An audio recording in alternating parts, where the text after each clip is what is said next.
Donc bonjour à tous, donc Élise.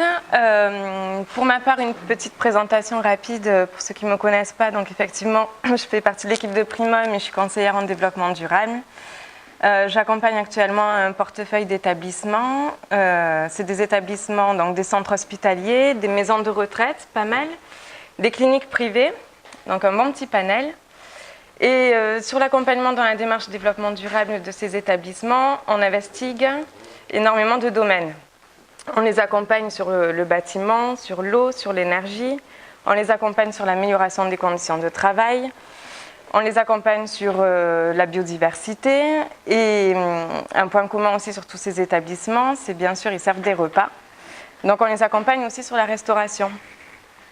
Donc c'est vrai qu'au bout d'un an d'accompagnement dans ces établissements, on s'est rendu compte, pour l'équipe avec moi qui a démarré ces accompagnements-là, qu'il y a un point commun dans tous ces restaurants et dans les secteurs collectifs.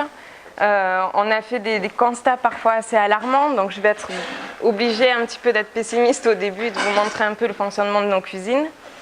Heureusement, il y a aussi des belles choses qui se font sur ces cuisines-là, donc on essaye aussi, c'est notre rôle de promouvoir les pratiques vertueuses, d'initier une prise de conscience aux enjeux environnementaux.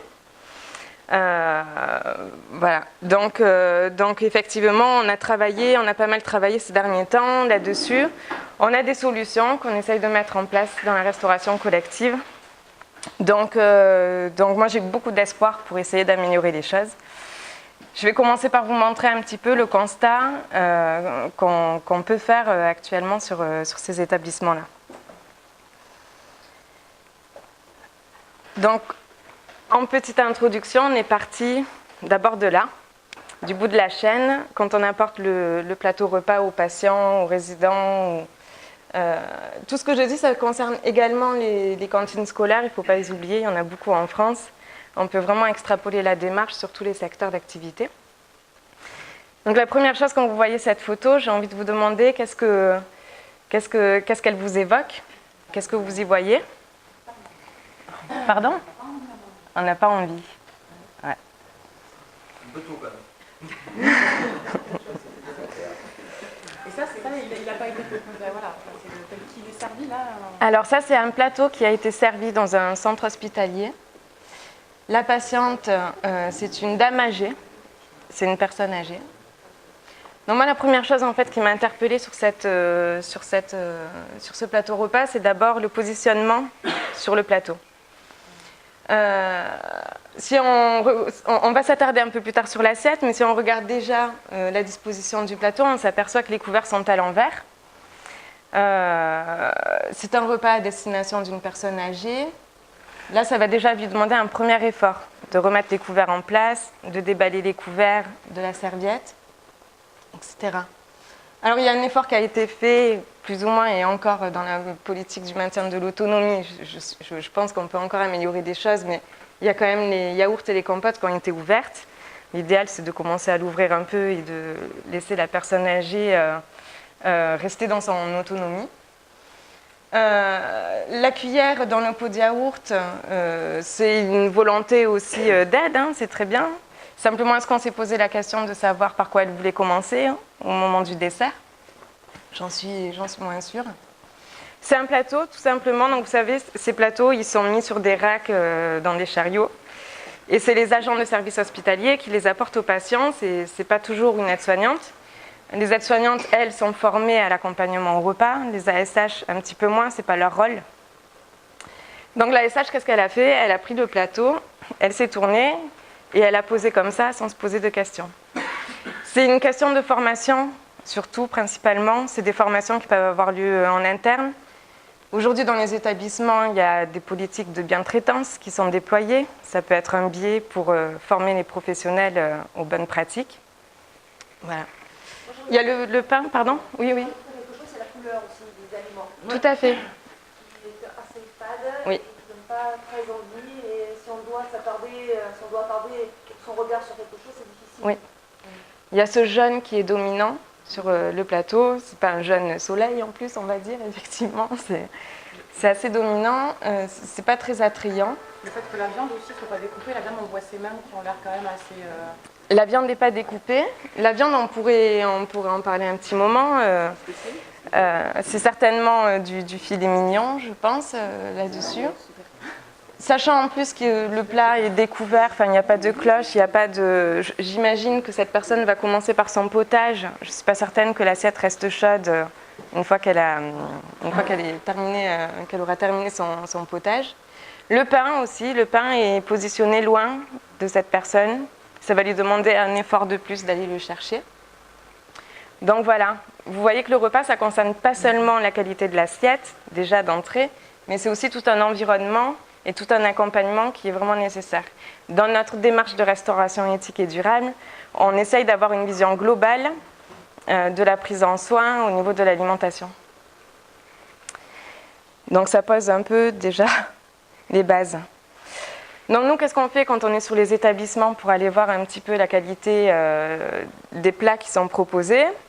On adore faire les placards, on va fouiller, on rentre dans les cellules froides, dans les chambres froides. Et on s'attarde un petit peu sur la traçabilité. Donc là, qu'est-ce qu'on voit? On voit du sauté d'agneau qui vient d'Australie. Il vient d'Australie. On a une bonne traçabilité puisqu'on a d'indiqué dessus, on ne le voit pas très bien sur la diapo, mais il y a le lieu de naissance de l'animal, le lieu d'élevage, le lieu d'abattage et même le lieu de découpe. C'est dans la réglementation, c'est obligatoire. À chaque étape dans la préparation de la viande, il faut indiquer la provenance. Donc au niveau traçabilité, on est pas mal. Bon, on va chercher cette viande-là en Australie. Je ne vous parle pas de l'impact carbone. À ce moment-là, on commence déjà à exploser les quotas. Sur le pâté de campagne, donc c'est un pâté de campagne industriel. Dedans, on retrouve beaucoup de colorants, notamment. On retrouve des antioxydants, on retrouve des stabilisateurs, on retrouve beaucoup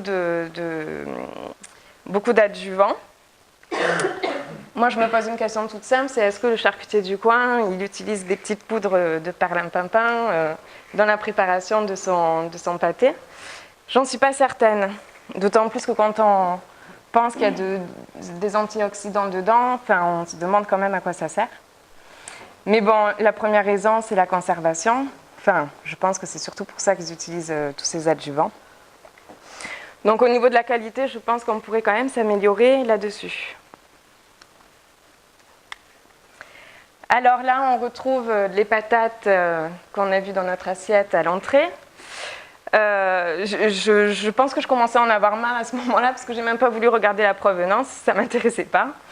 Quand je vois ça, quand on sait qu'il y a des parmentières et des outils techniques qui sont à la disposition du personnel pour peler les patates, pour faire du frais, sans pour autant que ça surconsomme un temps de travail trop important, je pense que c'est le genre d'achat que l'on pourrait très facilement améliorer.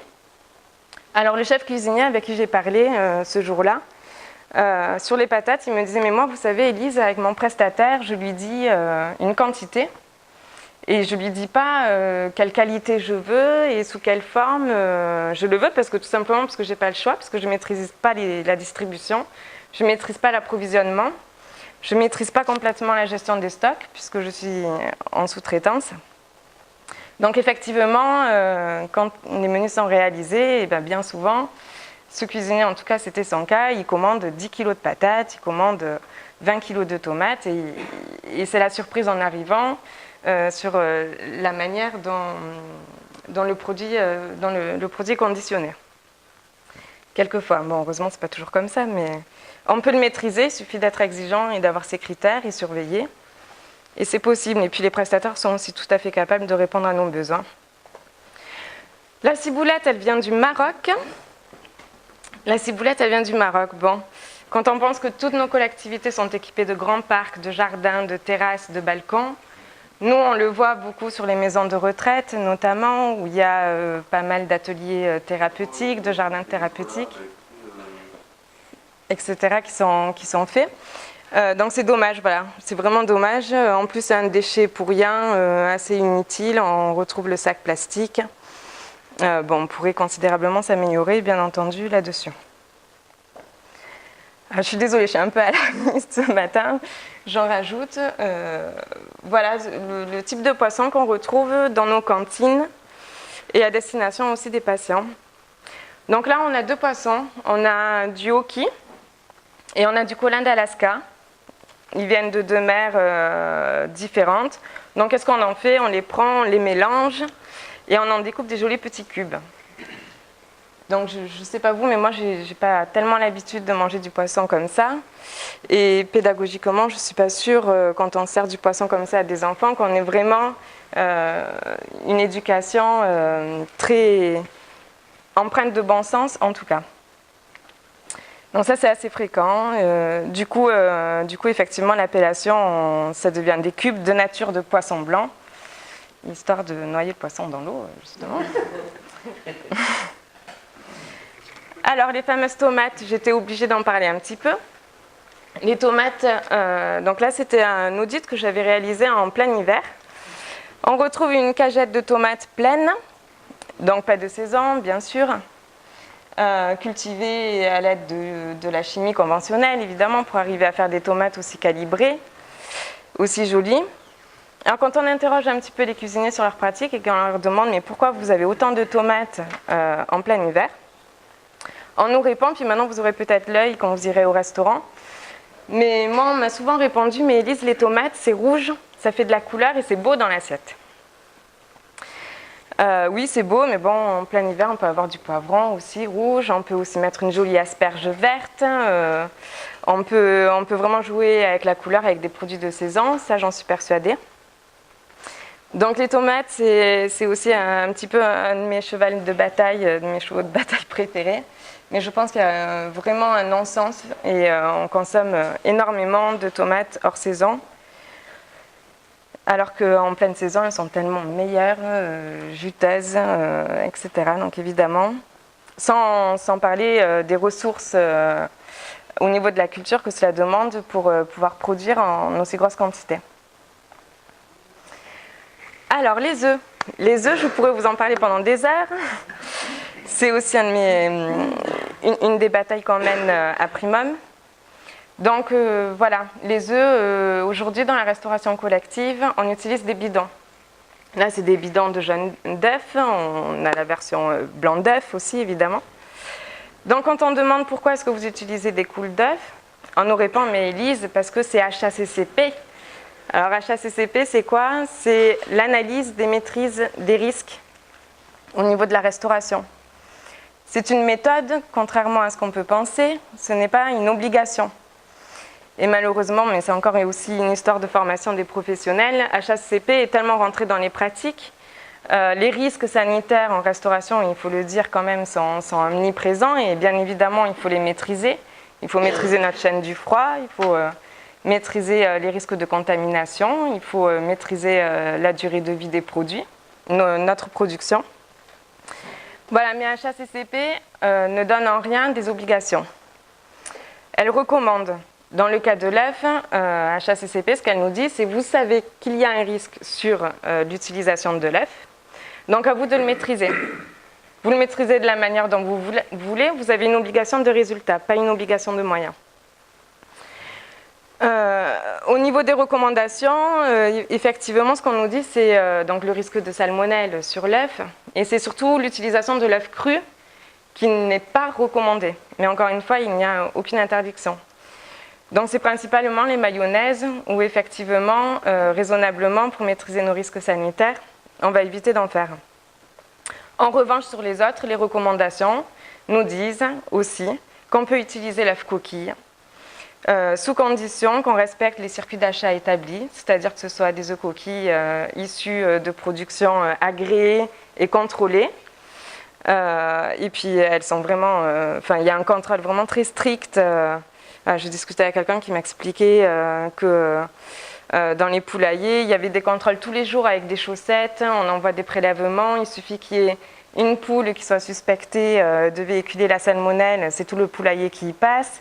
Il y a des mireuses qui passent au rayon X chaque œuf pour découvrir la moindre fissure. Enfin, Aujourd'hui, avec les moyens qu'on a, on maîtrise quand même très bien notre circuit de distribution, donc il suffit simplement de les intégrer. Une petite anecdote sur un établissement, c'était une maison de retraite. Ils ont mis en place le rêve du résident. Et il y avait un des résidents, son rêve, c'était d'avoir un œuf à la coque tous les matins. Impossible avec notre prestataire sous-traitant d'obtenir cet œuf à la coque. Vous comprenez, c'est trop dangereux, il y a trop de risques, on ne peut pas le faire, nous on ne veut pas. Ils ont demandé à la directrice de faire une délégation de responsabilité, d'écrire un courrier pour pouvoir éventuellement répondre à ce besoin-là. Ça s'est terminé par dispute interposée avec le prestataire à coup de textes juridiques pour prouver notre bonne foi et puis surtout le fait qu'il n'y a aucune réglementation qui interdit. Il y avait un texte en 2013 qui donnait des recommandations mais qui a été abrogé depuis, de la DGOS.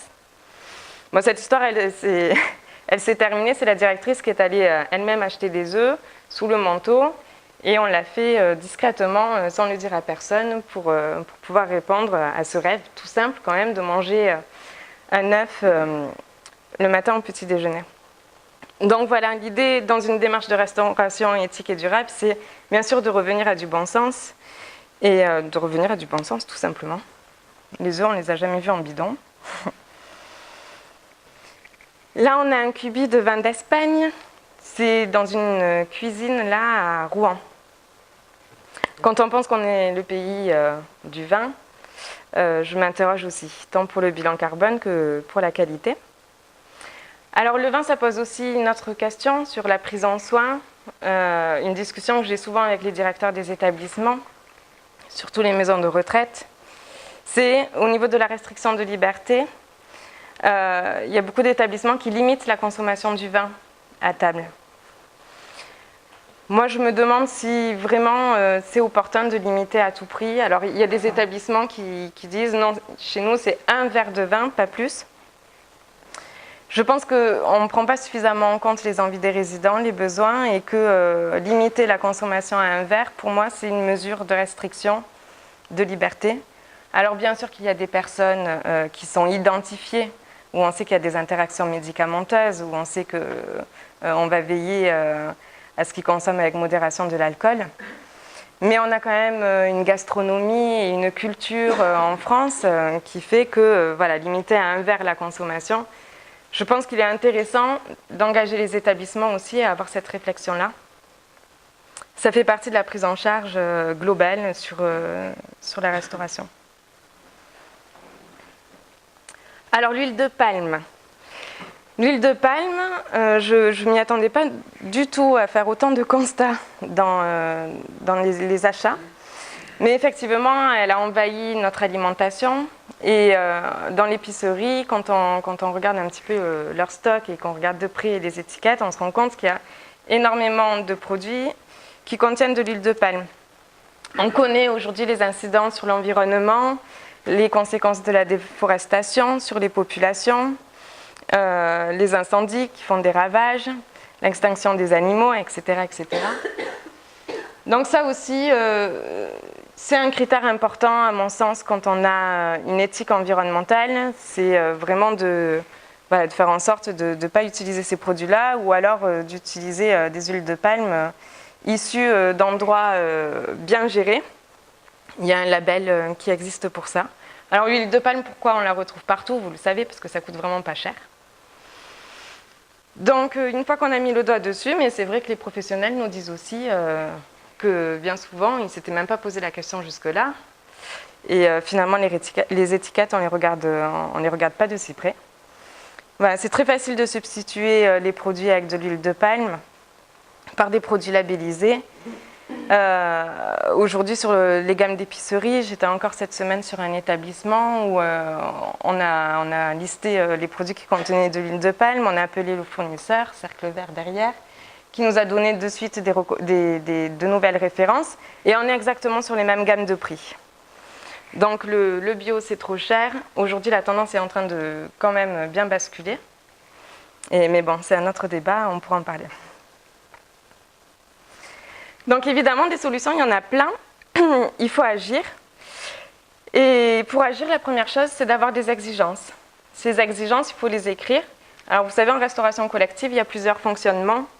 Il y a le fonctionnement en autogéré, où on va maîtriser notre circuit d'achat, où ça va être le personnel de l'établissement qui va gérer la production et la distribution. Il y a la sous-traitance. Donc la sous-traitance, on la retrouve sous deux formes principalement. Soit uniquement sur la partie achat, on va sous-traiter toutes nos commandes. Ou alors on va aussi sous-traiter la production, voire la distribution dans certains cas. Donc quand on est en sous-traitance, même en autogéré, on peut écrire notre politique de restauration. Mais en sous-traitance, c'est très important en amont dans le cahier des charges de déjà commencer à intégrer ces critères de développement durable. Les critères d'achat, il faut les intégrer aussi. Il faut exiger de nos fournisseurs des produits plus respectueux, plus sains et utilisant moins de pesticides. Donc pour ça, on a quand même des aides, des outils, on a des labels, l'agriculture biologique. On pourrait parler aussi de l'agriculture raisonnée, mais qui est vraiment le niveau en dessous et qui ne garantit pas la non-utilisation des pesticides. Voilà. Par contre, il y a une approche sur la maîtrise des risques et la traçabilité qui est basique et intéressante. Mais on peut aller plus loin avec l'agriculture biologique notamment. Donc bien sûr, il y a les labels rouges. Il y a le label bleu blanc cœur. Le label bleu blanc cœur, on le retrouve sur des laitages, on le retrouve sur des jambons, on le retrouve sur beaucoup de gammes de produits, à des coûts, à des prix équivalents. C'est des produits dont l'élevage a été pensé biologiquement, où on nourrit les troupeaux avec du lin notamment. Et il y a un apport en oméga 3 qui est bien plus important et c'est très intéressant d'utiliser ces produits-là sur le secteur de la personne âgée notamment. On va éviter ainsi de continuer à consommer des compléments nutritionnels oraux. Ça fait partie des petites astuces pour favoriser les apports protidiques dans l'assiette également. Voilà, vous connaissez Fairtrade, Déméter aussi, qui est un excellent label avec des exigences très strictes dans le cahier des charges. ProNatura, c'est assez récent, c'est une coopérative d'agriculteurs. Il y a 1500 agriculteurs qui sont référencés chez ProNatura et c'est des agriculteurs bio. Ils sont tous répartis sur le territoire national et ils sont en train de développer leur antenne sur la région toulousaine de façon assez conséquente. Donc tout ça pour vous montrer que des solutions, il y en a. ProNatura, il distribue aujourd'hui des Biocop, il distribue en e-commerce, il distribue aussi des marchés, il distribue des particuliers, ils peuvent aussi distribuer les collectivités. Donc tout est une question de volonté, d'exigence et de volonté aussi de rechercher les solutions. Privilégier les circuits de proximité, donc bien sûr c'est une évidence. Pourquoi aller chercher en Australie ce qu'on peut produire dans notre région ? On est quand même, encore une fois, un pays de la gastronomie et en agriculture, on a quand même un joli panel de produits qui nous est proposé. Alors attention à ne pas faire d'erreur entre circuit court et circuit de proximité. Circuit court, c'est le nombre d'intermédiaires. Circuit de proximité, on est vraiment sur la distance et la géolocalisation des produits. Donc bien sûr, circuit court à privilégier également. Donc évidemment, c'est aussi refuser les produits ne correspondant pas à notre étiquette environnementale. Il faut engager les dialogues avec les distributeurs et il faut pouvoir s'imposer une éthique et la respecter. Privilégier le savoir-faire maison, c'est une évidence. Un plat préparé avec soin par les cuisiniers, c'est toujours bien plus qualitatif qu'un plat réchauffé ou surgelé. On n'en a pas parlé tout à l'heure, mais sur les produits surgelés, en termes de traçabilité aussi, on pourrait vous en dire un roman, parce que la réglementation est très différente suivant les gammes de produits, et les exigences de traçabilité ne sont pas les mêmes. Donc moi j'ai fait quelques frigos où j'ai retrouvé des sachets de légumes. C'était impossible de savoir la provenance, l'origine et le mode de culture associé à ce type de produit. Donc il y a une grande opacité de la part de nos distributeurs et des fabricants, aussi des producteurs. Donc voilà, agir en intégrant des critères développement durable dans notre processus, c'est la base.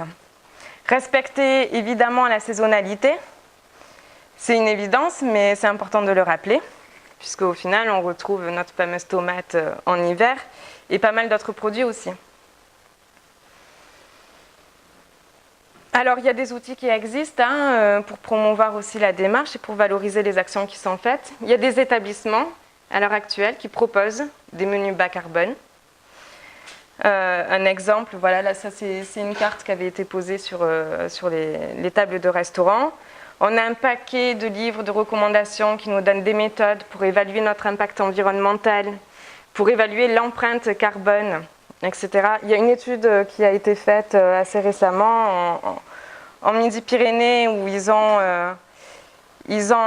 calculé une moyenne de 2650 grammes équivalent CO2 sur la production d'un menu, enfin d'une assiette. Donc c'est bien aussi voilà, d'avoir une démarche d'évaluation de ces impacts environnementaux et de tendre vers une politique plus locale. En plus, c'est un outil de communication et ça permet aussi de valoriser les métiers de la cuisine qui en ont vraiment besoin à l'heure actuelle. Alors Hippocrate disait que ton alimentation soit ta première médecine. Effectivement, l'alimentation, c'est un soin. Et c'est un soin à part entière. Les établissements doivent écrire une prise en charge nutritionnelle. Ce n'est pas toujours le cas. Des fois, elle n'est pas toujours actualisée, elle n'est pas toujours faite. C'est pas une urgence pour les établissements, la prise en charge nutritionnelle.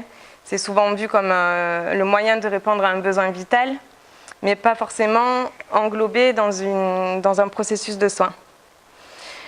Donc la prise en charge nutritionnelle, ça passe aussi par de la formation. Moi, je suis assez impressionnée de voir l'absence des diététiciens sur les établissements. Et au niveau de la sous-traitance, on paye des frais d'exploitation, on appelle ça, qui donnent accès à pas mal de services, en principe, et notamment accès aux avis et aux consultations d'une diététicienne. Finalement, cette diététicienne, elle ne se déplace jamais et elle se contente de valider les menus à distance. Moi, je suis persuadée que tant qu'on ne formera pas à la nutrition les équipes de cuisine, on aura du mal à avancer sur l'amélioration de la qualité de la prise en charge alimentaire. Très peu de cuisiniers aujourd'hui sont formés à la prise en charge nutritionnelle. Donc du coup, on essaye aussi de résorber les manques par des nouveaux produits, par des compléments nutritionnels oraux notamment. Donc moi je vois beaucoup sur les établissements ces bouillies hyperprotéinées qu'on sort et qu'on sert aux personnes qui ont des problèmes de dénutrition, donc surtout sur le secteur de la personne âgée bien sûr. Donc c'est une bouillie, c'est une poudre, on va la mélanger avec un peu d'eau ou du lait ou une crème dessert. Et elle va permettre d'apporter des apports protidiques supplémentaires.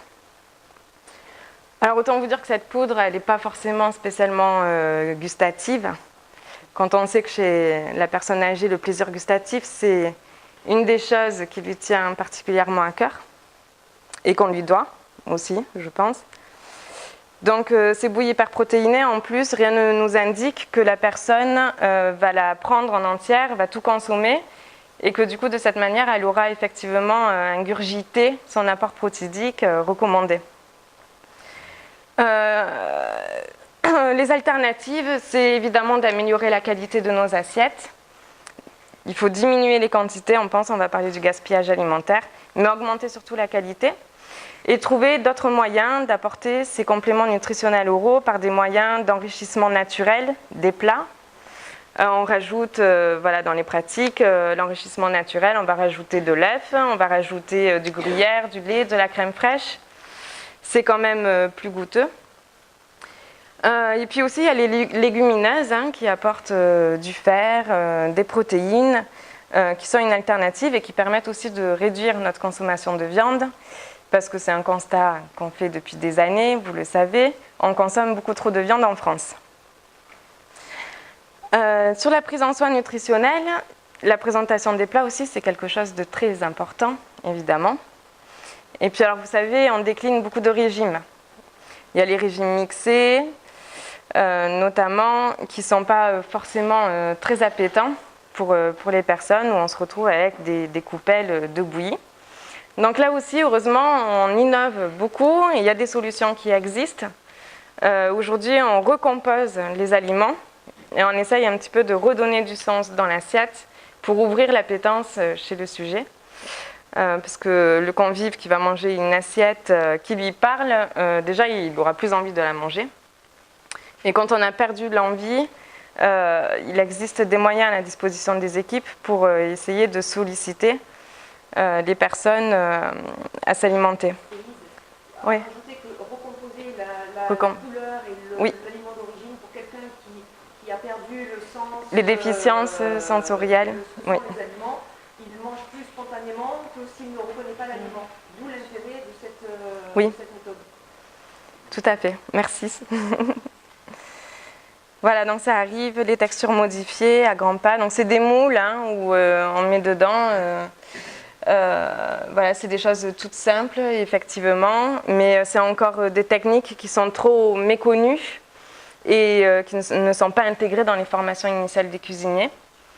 Donc on les invite aussi. C'est des mixés, c'est des purées en fait qu'on met dans des moules. Oui, c'est des purées, c'est des mixés qu'on met dans les moules.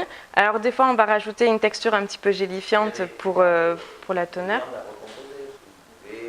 Oui, tout à fait. Ben là sur cette assiette, c'est une cuisse de poulet ici qui a été recomposée. Des petits pois, des carottes. Nous on a eu... À la base, on réhydrate et... C'est ça, tout à fait. Ouais. On a eu une dégustation une fois qu'on a fait sur l'agence par un de ces prestataires qui fait ces textures modifiées. Il nous avait même fait des olives, des poires au sirop. On avait fait une dégustation assez extraordinaire. Et en bouche, c'était un plaisir incroyable et surtout qui se rapproche vraiment de l'aliment d'origine. C'est commercialisé, préformé.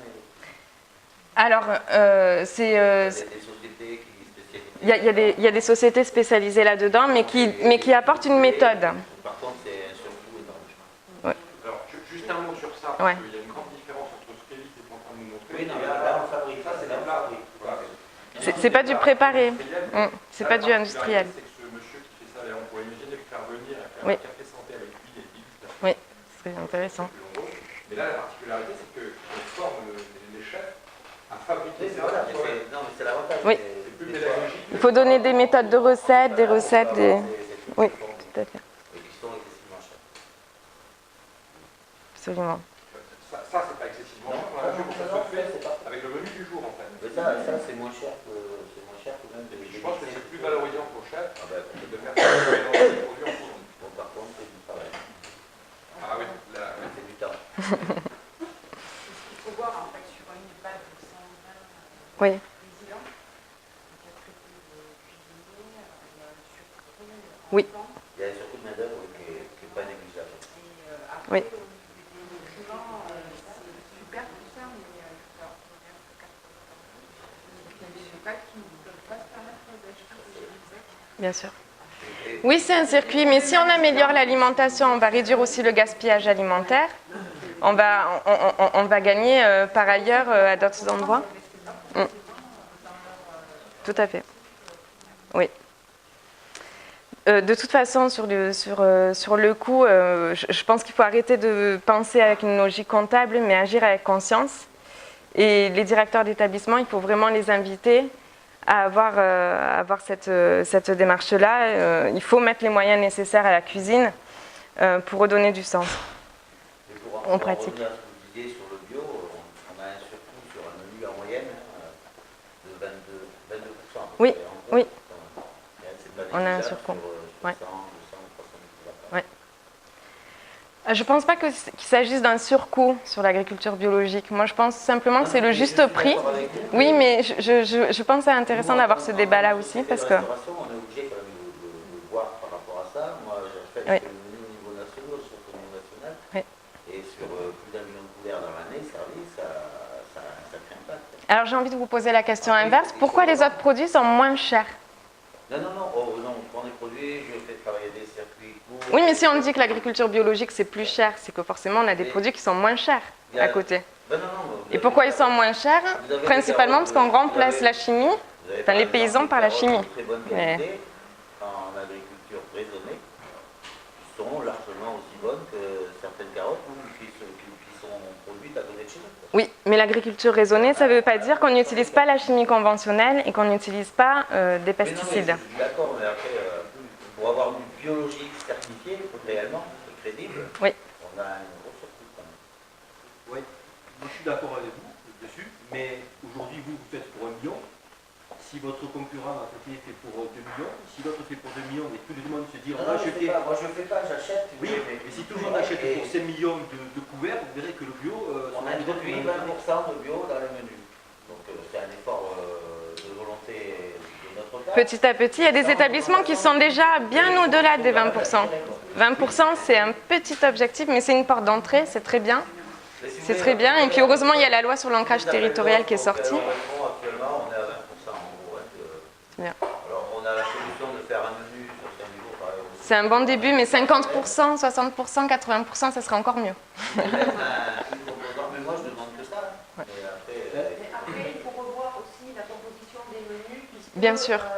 va s'associer l'équilibre alimentaire qui peut être complètement à l'envers des besoins d'une personne âgée. La photo que tu as montrée, la Oui. première photo, où tu as 5 Oui. composants sur le plateau, la personne âgée qui prend son goûter à 15h30 et à qui on sert un dîner à 18h, elle n'a pas envie de manger 5 composantes. Non. Donc il y a vraiment une réflexion à mener sur Ouais. comment composer les repas, et à ce moment-là, si on est moins de composants, on peut envisager une qualité supérieure au niveau des produits. nous on est sur du 5 composantes à midi et 4 composantes. Voilà, donc après c'est une réflexion sur l'équilibre alimentaire et faire bouger les lignes à ce niveau-là. À savoir que les collations Madeleine, ça ne sert à rien du tout pour la personne âgée. Vous donner de bonnes collations de qualité, cuisinées, voire même vitaminées. Oui. Moins cher que les Madeleines au beurre. Ouais. Ouais, faire la part. Et il faut redistribuer justement ce Oui. gagner sur d'autres produits de qualité. Tout à fait. Alors effectivement, il faut maîtriser ces principes-là et il faut maîtriser notre production, il faut maîtriser la qualité de nos assiettes et surtout proposer de la qualité. Mais il faut aussi maîtriser tout l'acheminement de l'assiette vers le patient. Et l'acheminement, c'est la distribution, c'est aussi une étape clé. Quand je vois, parce qu'alors il y a plusieurs techniques, hein. Il y a des restaurations qui sont en liaison chaude, qui vont préparer le matin même pour envoyer en direct, et puis il y a les préparations en liaison froide, où on va faire des préparations de menu J2, J-2, J-3 avant de le servir. Et on va remettre en température ces plats qui sont proposés. Là aussi, il faut avoir une vigilance sur les techniques qui sont employées pour la remise en température. Quand je vois encore des maisons de retraite qui en sont au four ménager et qui bourrent les fours ménagers des produits, alors en plus avec des contenants qui sont différents, on retrouve les bacs gastro en métaux, mais on a aussi les fameuses barquettes plastiques. On sait aujourd'hui que l'action de la chaleur fait se propager des molécules qui sont reconnues comme des perturbateurs endocriniens dans l'alimentation. Quand on sert des barquettes à nos enfants, voilà, je ne suis pas sûre qu'on soit très éthique. Donc là aussi sur la distribution, il faut aussi avoir le matériel nécessaire, des évaluations et des techniques qui permettent d'avoir en tout cas de proposer une qualité organoleptique des aliments qui soit respectueuse jusqu'au moment de le servir. Mais sur la barquette, il y a aujourd'hui des solutions. Il y a des solutions. Un carton avec des films qui s'enlèvent, des films Oui. qui s'enlèvent à l'intérieur. Pour le Très bien. recyclage et Oui. ça, et bon. Il y a la cellulose, et puis il y a une loi en 2020 aussi qui nous interdira, qui est déjà en application, mais qui va nous interdire l'utilisation de la vaisselle jetable. Donc on espère que ça va un petit peu bouger les industriels aussi sur les techniques et qu'on va pouvoir trouver des solutions sur... On passe sur de la jetable en bois, en recyclable. Oui, tout à fait. Voilà la présentation, c'est une photo que j'ai prise, le plateau allait être posé devant le patient. Donc là aussi, hein, quand je vois que tout est entassé, je ne suis pas sûre qu'on favorise aussi le bon environnement du repas pour la personne qui va consommer le plateau. Et puis la distribution, c'est aussi un moment de convivialité. La restauration, c'est un moment de plaisir, c'est un moment d'échange. Donc il y a des établissements qui favorisent ce bien-être et cette ambiance. Le service, la distribution a un rôle entièrement à jouer dans cette convivialité. Et le fait de servir devant la personne, ça permet d'une part de se renseigner sur ses désirs, sur ses attentes, sur les quantités qu'il souhaite dans l'assiette. On va ainsi diminuer le gaspillage alimentaire. Et puis d'autre part, ça va favoriser quand même l'humain et la prise en soin, on va dire, sociale de la restauration. C'est un moment de convivialité. Voilà, sur l'environnement du repas, on pourrait en parler. Il y a aussi la lutte contre les nuisances sonores, la qualité de l'air intérieur qui est important. Même dans nos cantines scolaires, même si on ne va pas sortir les nappes et l'argenterie dans les cuisines scolaires, avoir des critères sur l'ameublement, par exemple, sans formaldéhyde, sans émanation de composés organiques volatiles, ça va permettre aussi de garantir une qualité, en tout cas, du processus. Voilà, l'environnement du repas, c'était ce que j'étais en train de vous dire. Chez la personne âgée, on essaye aussi de jouer avec les contrastes. C'est important d'avoir la mise de table, il n'y a pas de hasard. Vous l'avez vu tout à l'heure, il faut que les couverts soient bien positionnés.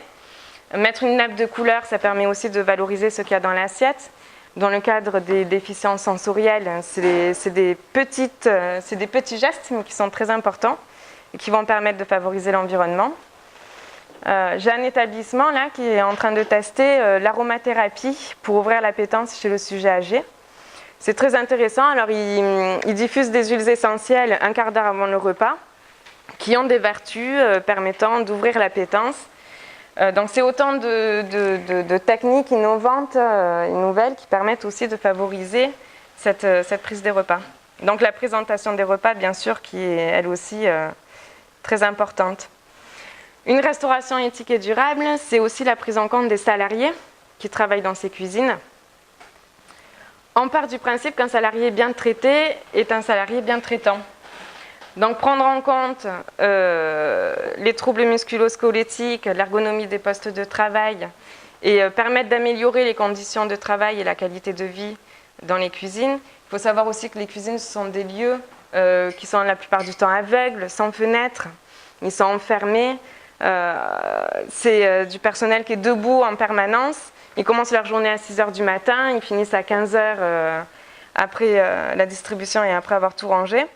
Donc c'est important aussi d'avoir une démarche pour eux, pour améliorer leur confort du travail, parce que s'ils sont bien, forcément ils auront envie de bien faire.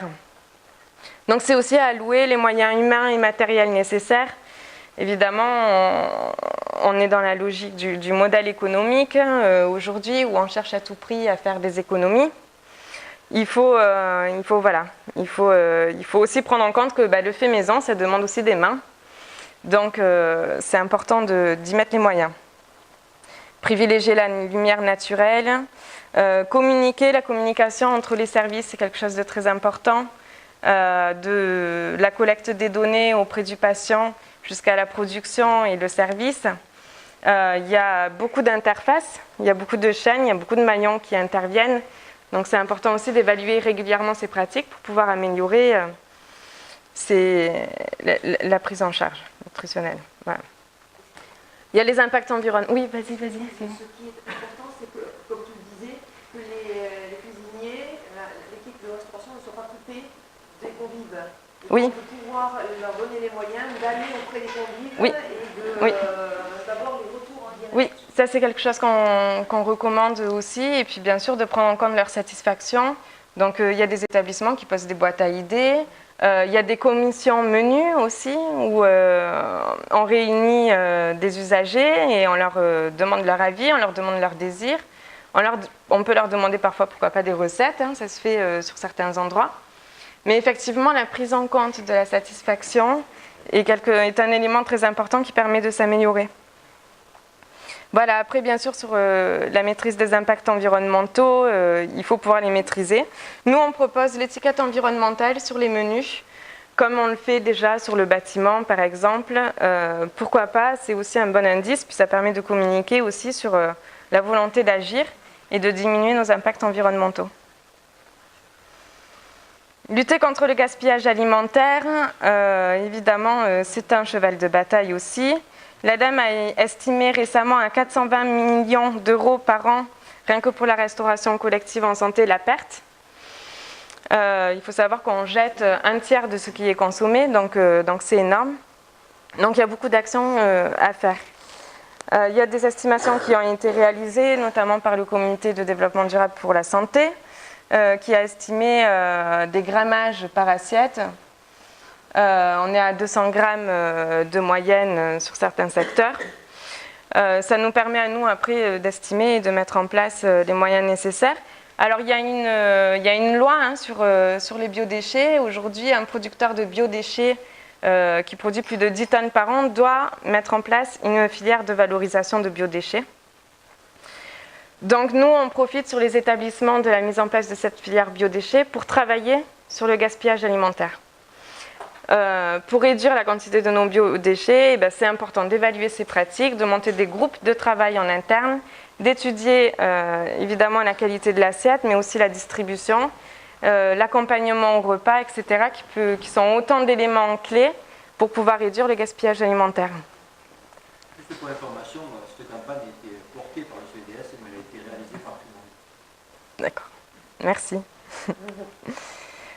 Voilà, alors là c'est le CDDS qui propose un outil tout simple qu'on peut proposer, qu'on propose dans les cantines scolaires et autres. C'est de choisir la portion. Évidemment, il faut communiquer.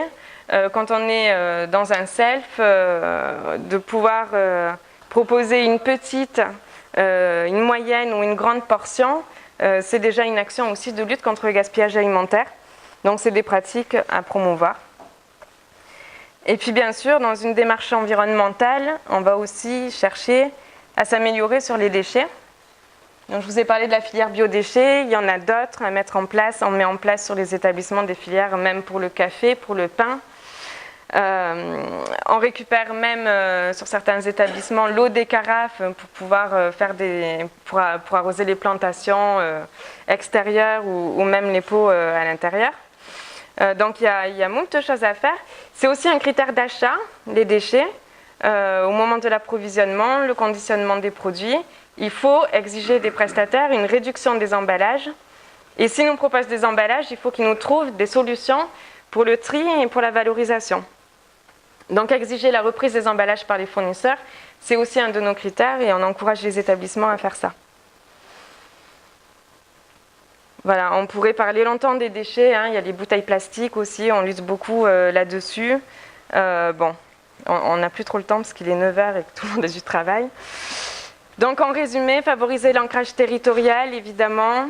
Le fait maison et les produits issus de l'agriculture biologique, c'est un critère à intégrer dans nos cahiers des charges et c'est une exigence fondamentale pour améliorer la qualité des produits. S'engager dans le plan national nutrition santé, vous connaissez tous les campagnes Manger, Bouger. Le plan national nutrition santé fait plein de recommandations intéressantes. Hier, je lisais encore un article sur les carences en fer chez les femmes, notamment dans les populations défavorisées, où le PNNS incite à faire ces dépistages-là. Donc, il faut le mettre en œuvre, il faut le promouvoir sur les établissements. On a une mission de santé environnementale, on a une mission de prévention, donc il faut y aller. Formaliser et déployer une politique de prise en soin nutritionnelle, c'est aussi une base fondamentale pour pouvoir être éthique et durable. Il faut former les professionnels et à chaque chaîne et à chaque étape du process. Il faut diminuer les impacts environnementaux, il y a plein de moyens. Encore cette semaine, j'étais aussi sur un établissement où on vient de changer la chambre froide. On a réalisé 34 000 kWh d'économie d'énergie en 3 mois, donc c'est énorme. C'est énorme, donc il y a plein d'actions à faire, il faut protocoliser. Quand on voit les cuisiniers, le premier geste et ce qu'on apprend en formation, c'est en arrivant au poste de travail, on allume tous les fours. Là aussi, il y a du bon sens à redonner dans nos pratiques et il faut protocoliser ses consommations et ses ressources en énergie. Donc valoriser les métiers de la cuisine, évidemment. On est quand même le pays de la gastronomie. Donc il faut l'utiliser, c'est un argument aussi pour améliorer. Prendre en compte la satisfaction des convives, on en a parlé. Prendre en compte l'environnement du repas, évidemment, et améliorer le visuel. Adapter aussi cet environnement aux populations qui sont accueillies. Évaluer ces pratiques régulièrement. Même si on est très bon, on peut toujours être meilleur.